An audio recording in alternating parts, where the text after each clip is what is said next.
Olá amigos, amiguinhas, para a nossa leitura de hoje, vamos elevar o nosso pensamento em Deus, Pai Todo-Poderoso, em Jesus, nosso Mestre, nosso Guia, e os bons Espíritos que nos ajudam a compreender a aula de hoje. Que assim seja, graças a Deus, graças a Jesus. Nós estamos no programa complementar, módulo 4, roteiro 1, classificação e característica dos médiuns.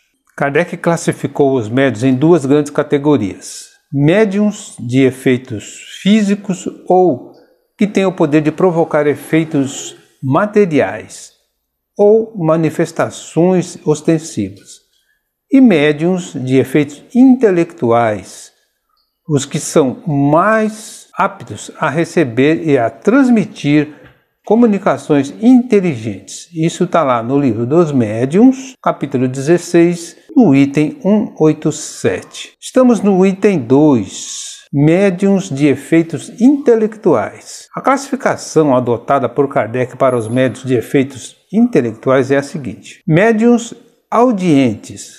Esses ouvem os espíritos, algumas vezes como se escutassem uma voz interna que lhes ressoa no foro íntimo. Outras vezes é uma voz exterior, clara e distinta, qual a de uma pessoa viva, encarnada. Os médiuns audientes também podem conversar com os espíritos. Quando se habituam a comunicar-se com certos espíritos, eles os reconhecem imediatamente pelo som da voz. Isso está lá em Obras Póstumas, capítulo 6. Médiuns falantes, o mesmo que psicofônicos. Os médiuns audientes, que nada mais fazem do que transmitir o que ouvem, não são propriamente médiuns falantes, os quais, as mais das vezes, nada ouvem. Com eles, o espírito atua sobre os órgãos da palavra, como atua sobre a mão dos médiuns escreventes. Em geral, o médium falante se exprime sem ter consciência do que diz e diz a miúde coisas inteiramente fora do âmbito de suas ideias habituais, de seus conhecimentos e até fora do alcance da sua inteligência. Não é raro verem-se pessoas iletradas e de inteligência vulgar expressar-se em tais momentos com verdadeira eloquência e tratar com incontestável superioridade de questões sobre as quais seriam incapazes de emitir no estado ordinário uma opinião. Se bem estejam perfeitamente acordados quando exercem a sua faculdade, raro é que o médium falante guarde lembrança do que disse. Nem sempre, porém, é integral a sua passividade. Alguns há que têm intuição do que dizem no próprio instante em que proferem as palavras. Médiuns videntes. Dá-se esta qualificação às pessoas que, em estado normal e perfeitamente despertas, gozam da faculdade de ver os espíritos. A possibilidade de vê-los em sonho resulta, sem contestação, de uma espécie de médium, mas não são médiuns videntes propriamente ditos. Médiuns sonambúlicos. Pode-se considerar o sonambulismo como uma variedade da faculdade mediúnica, ou, antes, são duas ordens de fenômenos que frequentemente se encontram ligados. O sonâmbulo age sob a influência do seu próprio espírito. Sua própria alma é que, em momentos de emancipação, vê, ouve e percebe além dos limites do sentido. O que ele exprime áureo de si mesmo. Suas ideias são, em geral, mais justas do que no seu estado normal. Mais extensos os seus conhecimentos, porque livre se lhe acha a alma. Em suma, ele vive antecipadamente a vida dos espíritos. O médium, ao contrário, é instrumento de uma inteligência estranha. É passivo e o que diz não vem do seu próprio eu. Em resumo, o sonâmbulo externa seus próprios pensamentos e o médium exprime o de outrem. Médiuns inspirados. Nestes médiuns, muito menos aparentes são do que nos outros os sinais exteriores da mediunidade. É toda intelectual é moral a ação que os espíritos exercem sobre ele e se revela nas menores circunstâncias da vida, como nas maiores concepções. Sobretudo, debaixo desse aspecto é que se pode dizer que todos são médiuns, porquanto ninguém há que não tenha espíritos protetores e familiares a empregar todos os esforços por lhes sugerir salutares ideias. No inspirado, difícil muitas vezes se torna distinguir as ideias que lhe são próprias do que lhe é sugerido. A espontaneidade é principalmente o que caracteriza esta última. Nos grandes trabalhos da inteligência é onde mais se evidencia a inspiração. Os homens de gênio de todas as categorias, artistas, sábios, literatos, oradores, são sem dúvida espíritos adiantados, capazes por si mesmos de compreender e conhecer grandes coisas. Ora,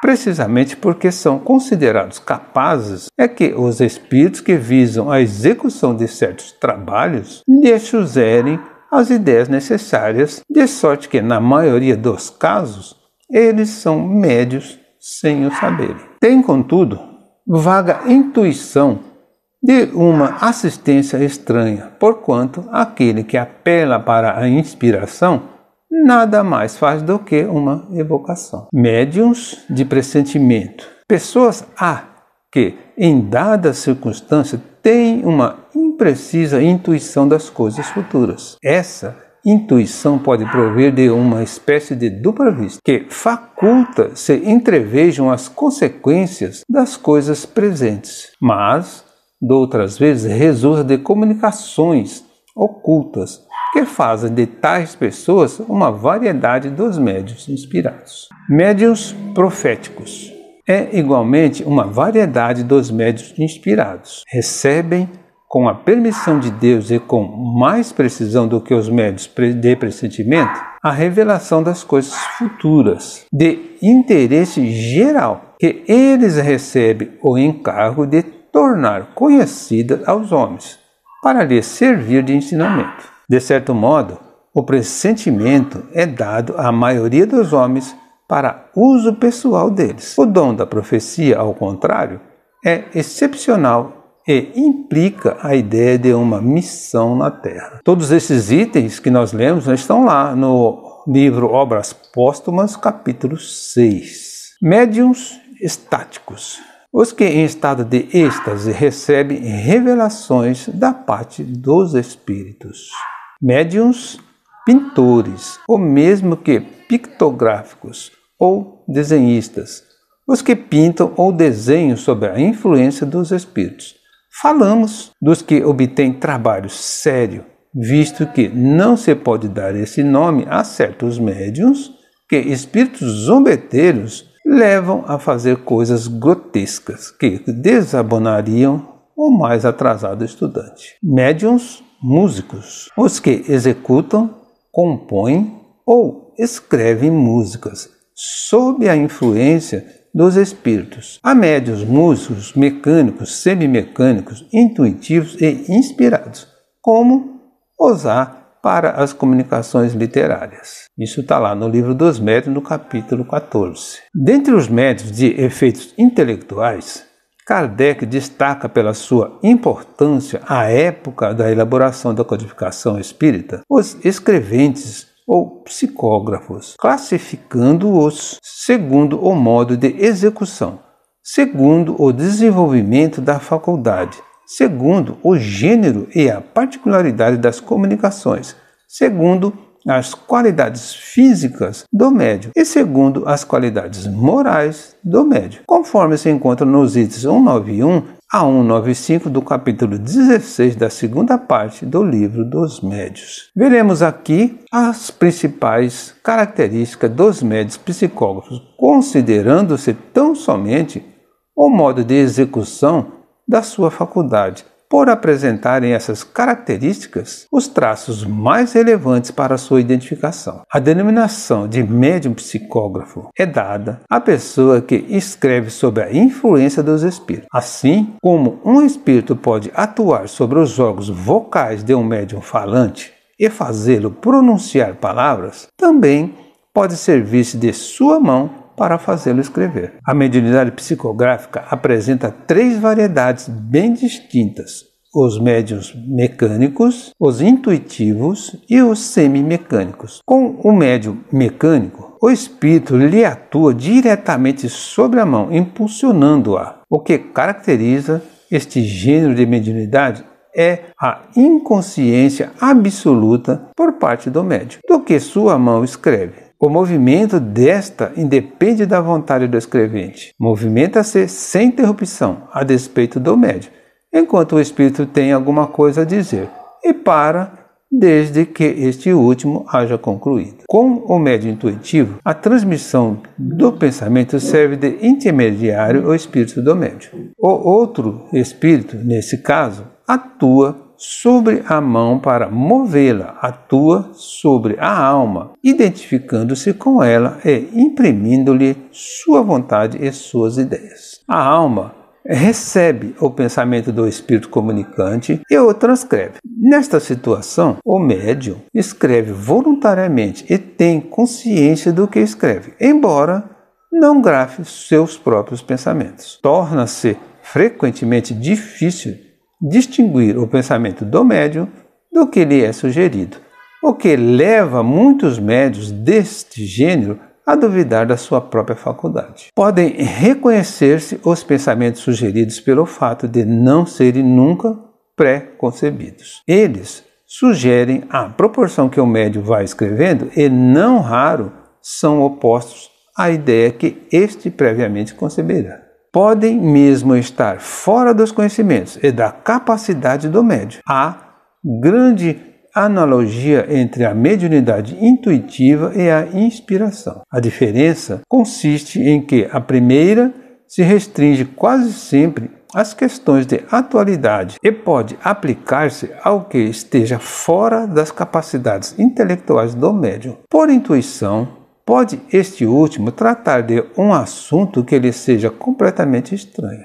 A inspiração se estende por um campo mais vasto e, geralmente, vem em auxílio das capacidades e preocupações do espírito encarnado. Os traços da mediunidade são, de regra, menos evidentes. O médium semimecânico ou semi-intuitivo participa dos outros 2 gêneros. No médium puramente mecânico, o movimento da mão independe da sua vontade.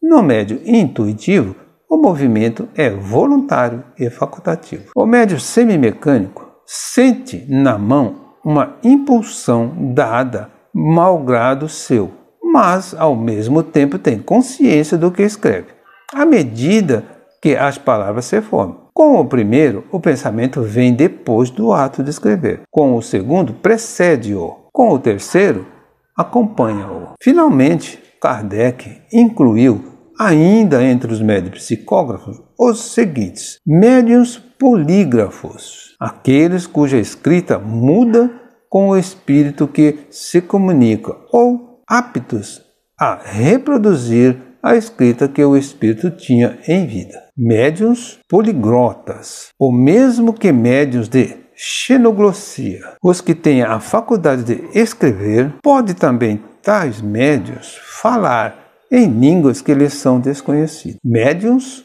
iletrados, os que escrevem como médiuns sem saberem ler nem escrever no estado ordinário. Encerramos aqui a leitura de hoje. Agradeço a todos que nos acompanham. Que Jesus nos abençoe.